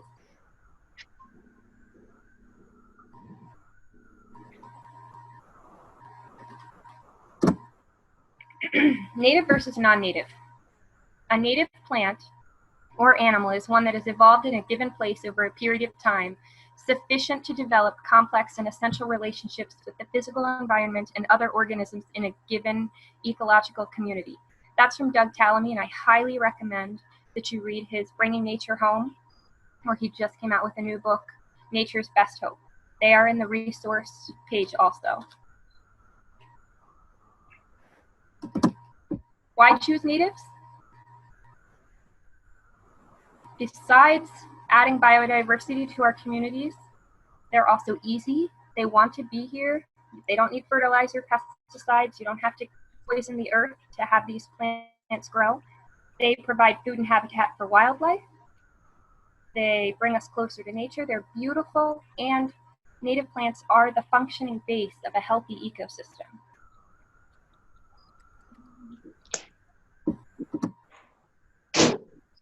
They provide host sites, meaning caterpillars, which are baby butterflies and moths, can eat them. And they can't eat everything. They can only eat specific plants.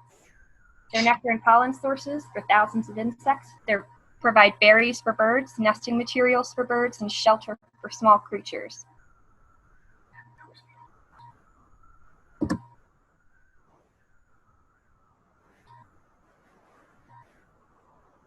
These are two plants in my yard. The monarch caterpillars on the swamp milkweed on the left side. Actually, there are several caterpillars in that picture. And then on the right side, it's a fritillary caterpillar that was on the violet, which is its host plant. But by the time I got my camera out, it had moved on to this viburnum leaf, which it can't eat, but it must have just been checking it out. And then here are a couple more close-up pictures of the same, maybe not the exact same caterpillars, but the same type of caterpillars. That fritillary got around that day. He was on everything.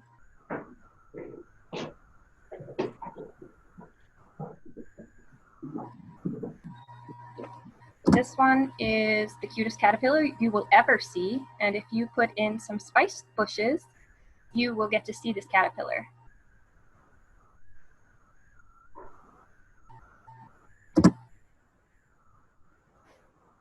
On the other hand, non-native plants may serve only one or two functions, if any.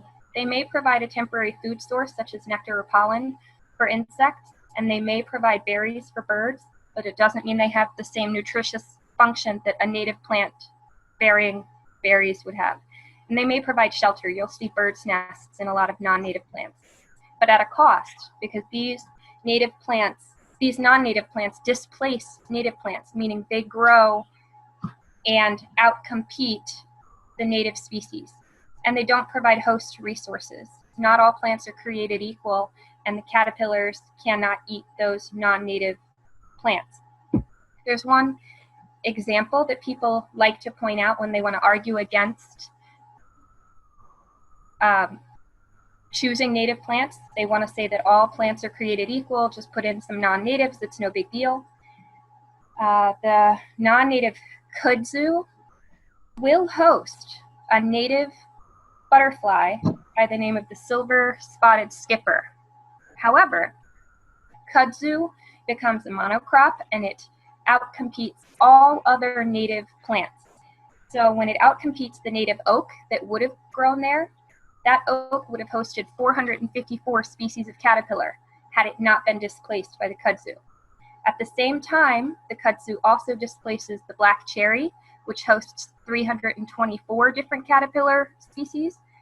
The willow, it also displaces, and that would have hosted 247 species. The hickory also would have hosted 229 species, and the maple would have hosted 223 species. So yes, you get the kudzu, who takes over everything. It will host one species of butterfly, and you lost the ability of 1,477 species to be in that same spot. Just from those 5 native trees, you add on all of the perennials and the shrubs that kudzu covers over also, and you've got even more lack of ability to support a healthy ecosystem by that one non-native plant.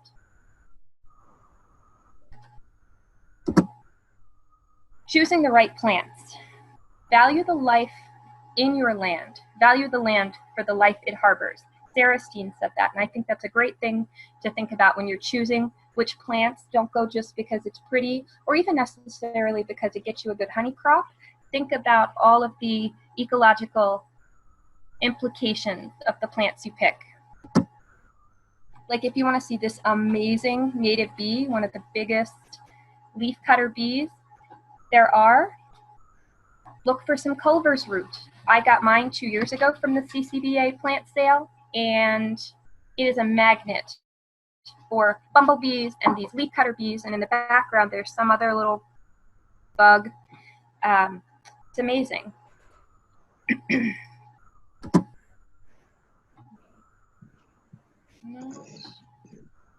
Next slide, I don't think.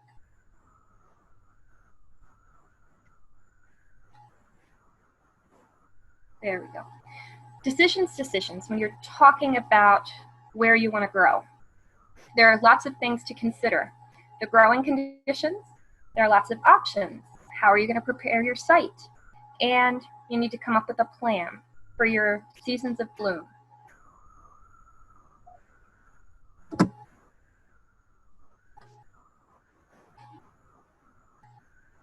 Observe your property during several seasons to determine the growing conditions.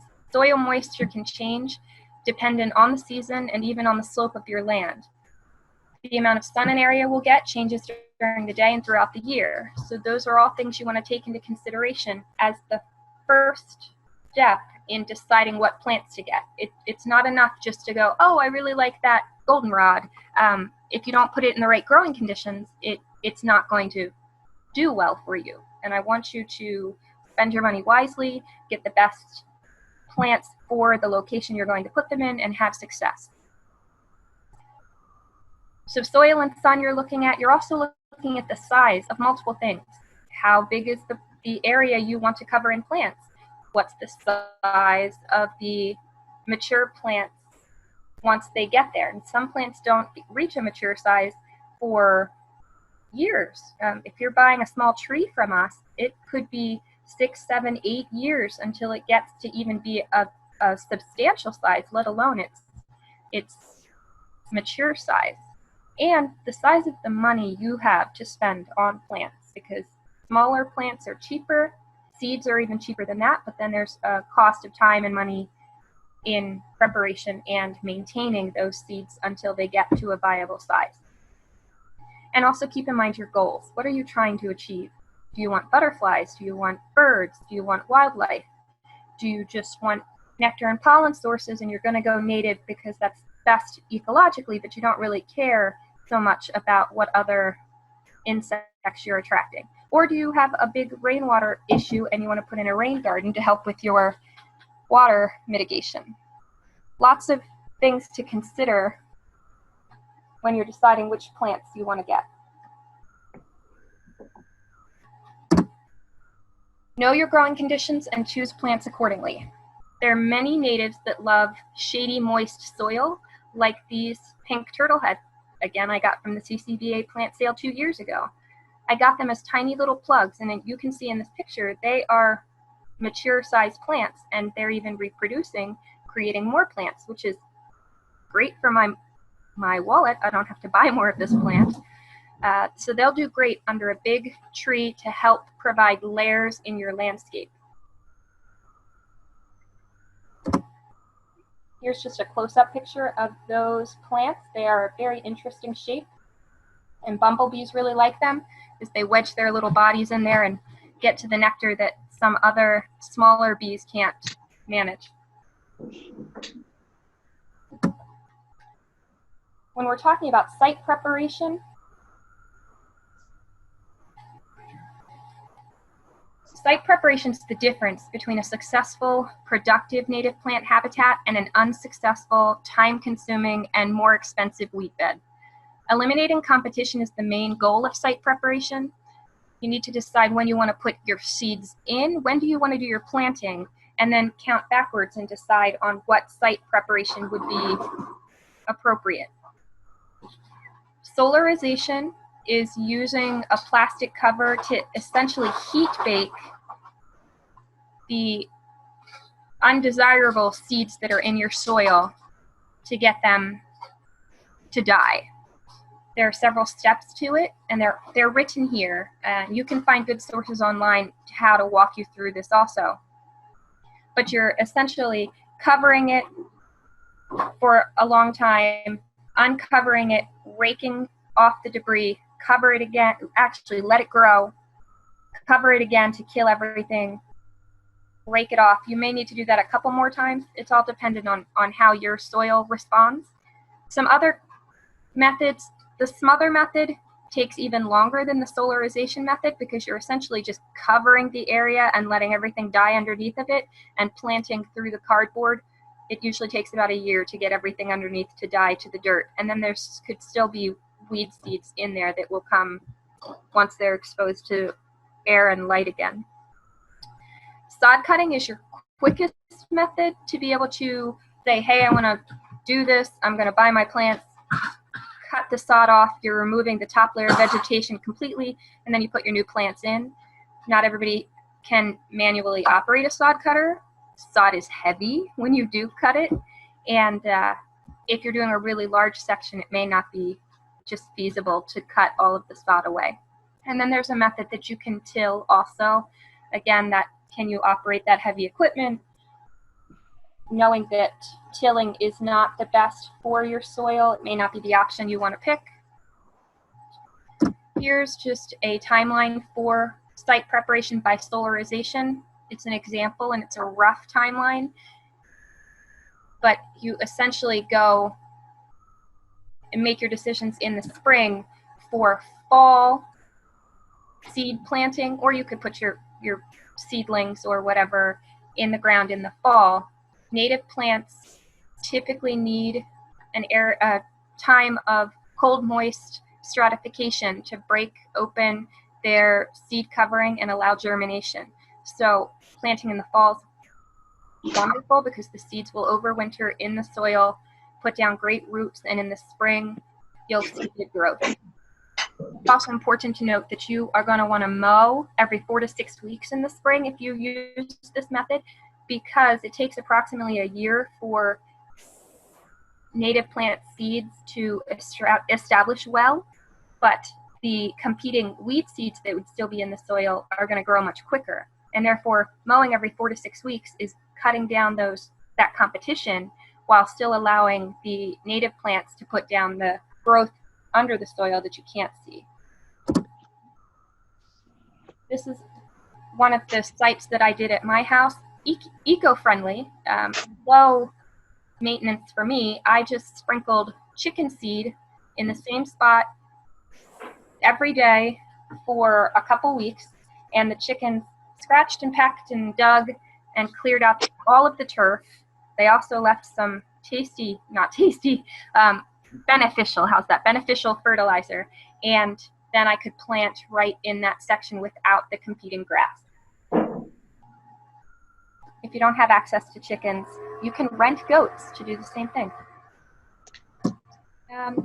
Next, we'll talk about the seasons of bloom. You need to look at your area and decide where your blooms are missing. And you want to provide at least 3 different blooming plants in each season. Combining flowers with shrubs and trees is going to give you the best ecological benefit, and it looks the nicest. Creating layers, meaning a ground layer, a shrub layer, an understory tree, and a canopy tree. Those are the big, tall trees, maples and sycamores, and those gigantic trees. And then think about spring, summer, and fall. Most of the plants that are listed on this screen are available by the CCBA plant sale this spring. There are various colors, various sizes, and they meet various growing conditions. So whatever the area you're looking for to cover, we should have some plants for you. And remember, being patient is important. This is not instantaneous. As with all good things, it takes time. The smaller the plant is when you purchase it and put it in the ground, the better chance of success you have. And the reason being is it doesn't go through transplant shock. It has longer time in its now home soil to become familiar and acclimated. The first year that you have a plant in the ground, it's essentially going to sleep, meaning you're not going to see it doing much because it's putting down roots and all of its energy are going down where you can't see them. The second year, you're going to see a little bit more growth. It creeps. And then the third year, it leaps. It doubles or triples in size. You're really going to notice it starts blooming. 3 years ago, I bought my first plants from the CCBA plant sale. And this spring, some of them are starting to bloom for the very first time. And it's very exciting. And they're big and they're beautiful. But I put them in when they were tiny little babies. And I thought I was never going to see any progress. And it's just amazing. 3 years has really flown by and they look wonderful. Here's some examples of summer blooms. I got all of these from the CCBA plant sale in the past, except for the mountain mint, which is on the left. The biggest bang for your buck. More pollinators on this plant than any other. It spreads because it's a mint, which is great. You spend money on it once and it gives you plants forever. Up at the top is purple coneflower. The right side is phlox, and the bottom middle is swamp milkweed.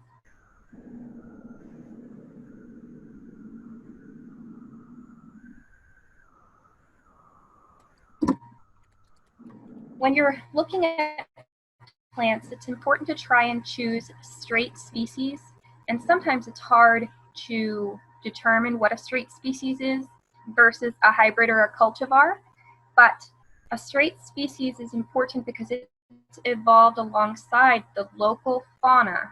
It blooms at the right time for the insects that are in the area. It produces berries at the right time for the birds. And those berries provide the nutrition that those birds need at that time. They're high in sugar or high in fat in the right amounts at the right time. Hybrids will be labeled a hybrid on the tag. It may not say, I'm a hybrid, but if you see in quotation marks a fancy name, like this, I have an example, Circes canadensis, forest pansy, that is either a hybrid or a cultivar, but it is not the straight species. They are bred for different reasons, so it could just have been bred because it has a nice color, or it blooms longer, or it has bigger blooms. And while those things may be nice to our eyes, we have to think about what it's doing in the environment. They look and function differently in the ecosystem. They have maybe different colored leaves, and that means that they have different chemicals in them than the straight species does, which puts up a defense against insects who may otherwise be able to utilize them. And the animals, the bugs, may not even recognize it as food, or may not be able to make it accessible to them because they can't get past those chemical defenses. A lot of cultivars provide little or no pollen because they're bred not to seed, or they have double petals, which make their nectar inaccessible. So just pay attention when you're looking at plant tags. I tried really hard for the CCBA plant sale to provide all straight species so that you didn't have to be worried about what you were getting. The next thing you want to talk about or think about is design. What and I am by no means an expert designer. Do not, this is my picture. I personally love it, but that doesn't mean that it is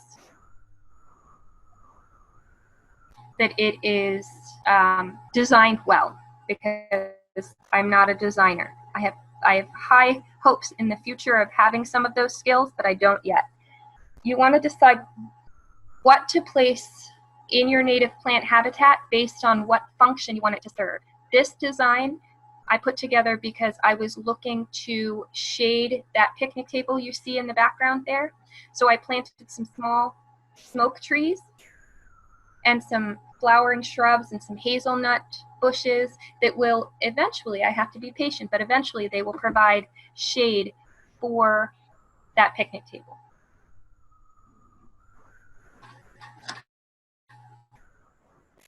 There are multiple designs that you can go with. A meadow will provide plant diversity, food and habitat for wildlife to replace an otherwise mowed area. These are the only pictures in this presentation that are not mine, these 3 pictures. Do you have more of a woodland? Are you already in tall canopy trees and you just want to add to your yard? Then you want to choose shade-tolerant native plants to provide nectar and pollen and berries for birds and pollinators. Or again, we talked about a rain garden to help soak up excess rainwater, taking advantage of the deep root systems of native plants that turf grass does not provide. Turf grass has shallow roots. It does not help mitigate water at all.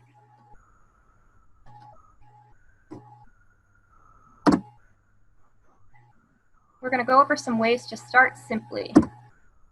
Shrink the lawn.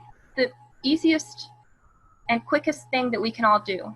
And the reason we want to do this is because 32 gallons of water every day for every man, woman, and child in the US is used to irrigate lawns. A lot of that happens in the East also. We think of that as a Midwest and Western problem, but there are lots of people who feel the need to water their non-native turf grass here also. 40% of the chemicals used by the lawn care industry are banned in other countries because they are carcinogens. And 40 to 60% of fertilizer applied to lawns ends up in surface and groundwater where it kills aquatic organisms and contaminates drinking water. Those are things that we just can't have as acceptable anymore.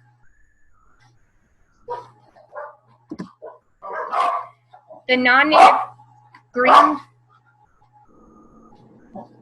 non-native green perfect turf lawn is an outdated societal standard of wealth established in colonial times. We don't dress in colonial times anymore. We can't have a lawn like we are in colonial times anymore. It's desolate of life. It provides nothing for wildlife at all. And it's the largest monocrop grown in the United States, and we don't even eat it. So shrink the lawn. Next, you can leave the leaves. They're free compost to nourish the soil anyways. You don't need fancy fertilizers if you have leaves on your property breaking down and adding to the soil nutrients. Most butterflies and moths overwinter in the landscape as an egg, a caterpillar, a chrysalis, or an adult, using leaf litter for winter cover. The great spangled fritillary and woolly bear caterpillars tuck themselves into a pile of leaves for protection from cold weather and predators. Red-banded hair streaks lay their eggs on fallen oak leaves, which become the first food of the caterpillar when they emerge. Luna moths and swallowtail butterflies disguise their cocoons and chrysalises as dried leaves, blending with the real leaves. And mated queen bumblebees burrow only an inch or 2 into the earth to hibernate for winter, and leaving your leaves helps insulate her a little bit. This is one of my beds. You can see I leave the leaves. I'm working on shrinking that lawn. Believe me, it bothers me very much. And leave the old growth up until April. It can harbor life. Many native bees use hollow stems to overwinter in. Leaving old growth until the weather warms enough for these species to wake up will help increase pollinator populations. Many birds that are returning from their winter migration sites are hungry and will use the standing seed heads for much needed sustenance when they're trying to build nests and attract mates. This was a bed that you can see I left standing all winter. This picture was taken last week, right before I prepped this bed for the spring, because I saw bumblebees out and I said, okay, I guess it's time I can start taking this stuff down. And here are some of the fruits of my labor. Some caterpillars that I found in a leaf that had overwintered like that. And on the right is probably a swallowtail chrysalis. It is still attached, as you can see, to my sassafras tree. So I look every day to see if she's come out, but it's still too cold. I put up all of these signs around my yard as cues to care, to let my neighbors know that while I am a little crazy, I'm not a lazy gardener. It's just that I am gardening for a different purpose. So my grass is a little tall and I have lots of dandelions and friendly weeds in it. Weeds are friends. Weeds, by definition, per Webster, is a plant that is not valued where it is growing and is usually of vigorous growth. But many weeds provide nectar and pollen sources and prevent soil erosion. The word weed has gotten a bad connotation, but I love many weeds and appreciate how abundantly they want to grow and provide life. For example, purple dead nettle, ground ivy, henbit, dandelions, clover, and the two native weeds, fleabane and violets, provide nectar and pollen sources and host plants for pollinators. So don't poison them. Consider allowing them into your garden beds or your lawn. They're not hurting anything. These two bonus weeds that I left grow turned out to be boneset and goldenrod, two very important fall nectar sources. I didn't plant these. They popped up in one of my garden beds, and as I tend to do, I let it grow to see what would happen. And I got these beautiful plants that in the fall were covered with, in fact, there's a honeybee on it right now in this picture, covered with honeybees, because it was one of the few things that was still left standing.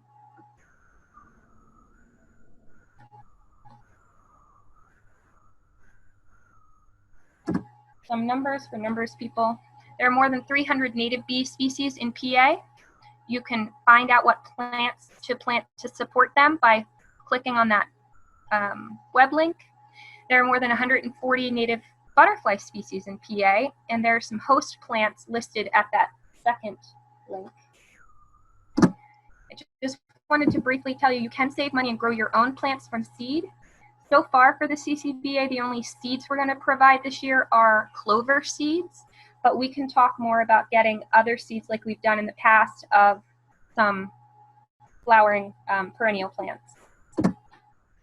There are multiple options for growing from seed. You can do winter seed sowing, especially with your native seeds. I collected a bunch of native seeds this year and winter seed sowed 24 different varieties, and 12 of them have already sprouted. So excited. Or you can start seeds indoors under grow lights or direct sow, especially cool vegetables now, or wait a little bit and you can do your annual flowering plants.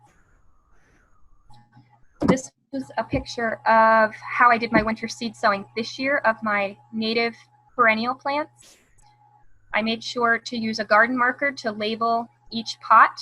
I made the mistake of using just a regular Sharpie last year when I tried this, and so I had to guess at every plant that actually did survive because it no longer had a label. I placed these outside in January, so they've been open to the air. They've gotten rain. If it had snowed, they would have gotten snow. But they need a lot of temperatures below 40 to germinate. This was just an example of how I start indoors and then I transfer into my greenhouse. These are annual, non-native annual plants. And last but not least, I have these lists of lots of great books that you can look at that can teach you about natives. They can teach you about which natives to plant where. And most moving quote I've come across in any of the books I've read was by Benjamin Bott in A New Garden Ethic. And he said, your garden is a protest. It is a place of defiant compassion. It is a space to help sustain wildlife and ecosystem function while providing an aesthetic response that moves you. For you, beauty isn't just petal deep, but goes down into the soil, further down into the aquifer and back up into the air, and for miles around on the backs and legs of insects. You don't have to see soil microbes in action. Just knowing it's possible in your garden thrills you. It's like faith, and it frees you to live life more authentically. Your garden is a protest for all of the ways in which we deny our life by denying other lives. Plant some natives, be defiantly compassionate. And last but not least, a list of nurseries that are local to lots of us that are fully or partially native. The fully native nurseries are highlighted in green. I highly recommend that you check them out. They have an amazing selection of beautiful native plants. Most of them are doing curbside pickup even now. You can call them, talk to them, or look online, make an order, go pick up. With this quarantine thing, it's killing me not to get into the nurseries, but they will work with you and you can get your hands on plants. Thank you very much. I'm sorry, I think some people were asking questions and I wasn't able to answer. Answer them now. We're interested in a spice bush. To replace a non-native, can you recommend a species? There's one spice bush. So Lindera benzoin, straight species spice bush. Next question. And how can we propagate goldenrod? Seed, cuttings, plugs, looking to cover something less than a quarter acre. Okay. So we will have some goldenrod plugs available. I will let you know how my seed propagation goes because I did collect from goldenrod. I don't remember if it's one that has sprouted yet for me or not, but it definitely will grow from seed. Because it's everywhere. There are lots of different species of goldenrod, lots and lots of different species, like dozens that are native to this area. Anything else? Okay, I'm done. Thanks. I'm going to stop my sharing, I think, unless somebody has anything else. They might have some call-in questions for people just on the phone, possibly. Okay. Jesse, I assume we can share those slides on the website for people if they want to. It should be like a document that I can share, sure. Sure. Okay. I'm going to stop this screen sharing now. Great. Okay. Thanks, Jesse. That was surely motivational. Get out there and start thinking about what we're going to be doing for the for our yards and get rid of grass. I agree. Jen, do you want to share the storefront now for the plants and the queens potentially? Jen, help me out. Yep, will do. Okay, you can see my screen. Okay. So in the home page, you have your storefront here. And right now this is still in test, so you will not see. Hold on, you're not sharing yet. All we see is a picture of flowers. Okay, there you go. There we go. Okay. So from the home screen, you'll see this storefront. And you will not see this yet because it's still in test mode, but this is what you will see. And when you click on it, you will see all the lovely flowers that Jesse was talking about.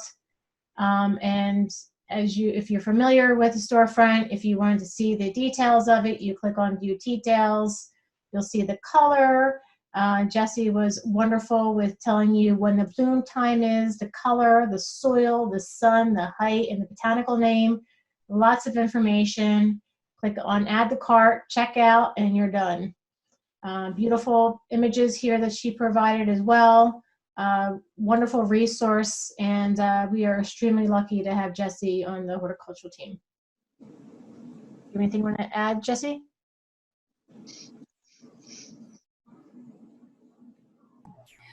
No, I think that covers it. I want everybody to take advantage of this. These prices are amazing. I cannot tell you what the power of being in a group that wants to invest in this very important ability, and that we can buy bulk orders and then pass those savings on to you. I can't go into a nursery myself and get these prices. This is available to us as members because we can buy in bulk, and then the club gets the money back when we purchase the plants.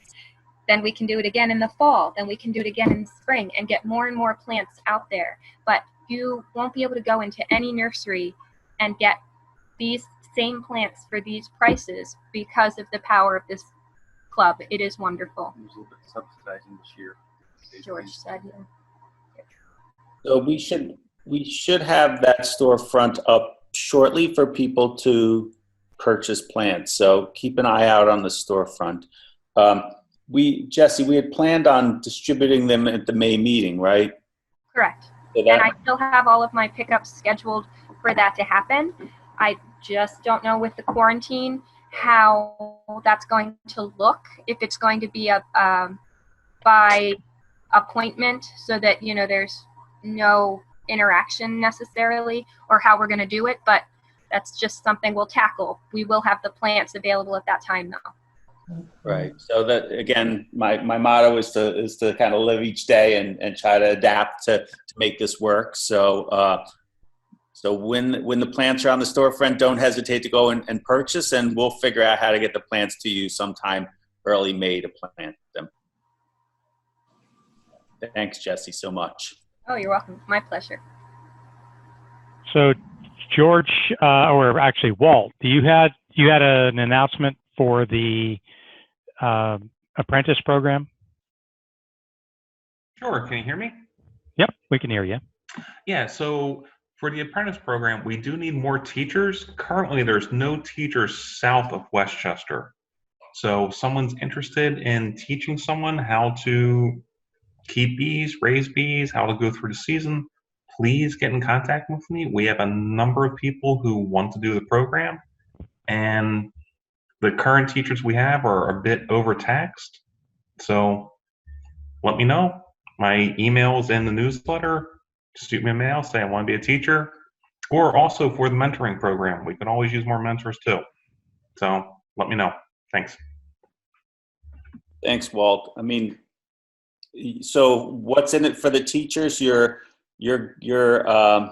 getting some free help on a regular basis. So if you have a bunch of hives to manage, if you want some physical help on those hives, you're also spreading your knowledge and your skill to our more junior club members. So I really hope that when I talk to Walt about this issue in a couple days, that he's going to tell me not to worry anymore. So please, if you're willing to participate, please.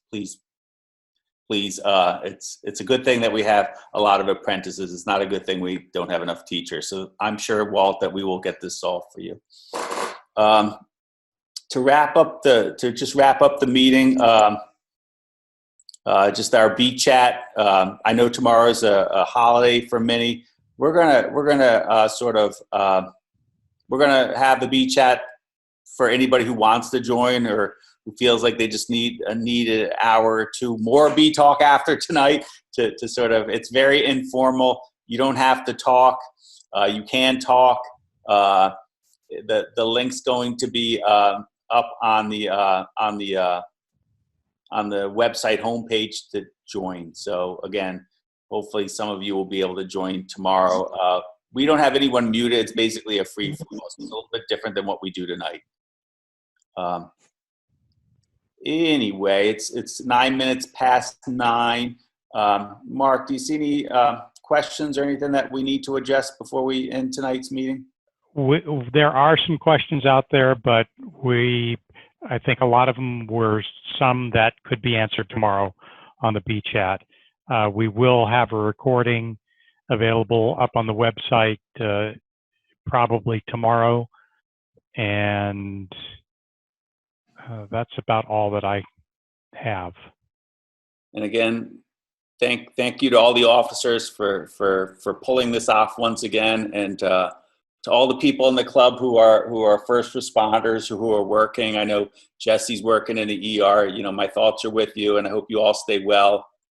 Again, if anybody needs anything from the CCBA, I know we're just a B club, but if anybody is in need of anything or struggling and wants to reach out, I'm more than happy to chat or to listen or to see what as a club we can provide for resources. So again, thank you for joining tonight, and you know, keep an eye on the homepage, keep an eye on emails from Tina, and we'll all get through this and get back together shortly. Again, good night, everybody. The Queen team, we're going to stay on because I know there's a little bit of a get together after the meeting. So anybody who's part of the Queen team, just stay on the meeting, and we'll gather shortly. Okay. Thanks, everybody. Good night.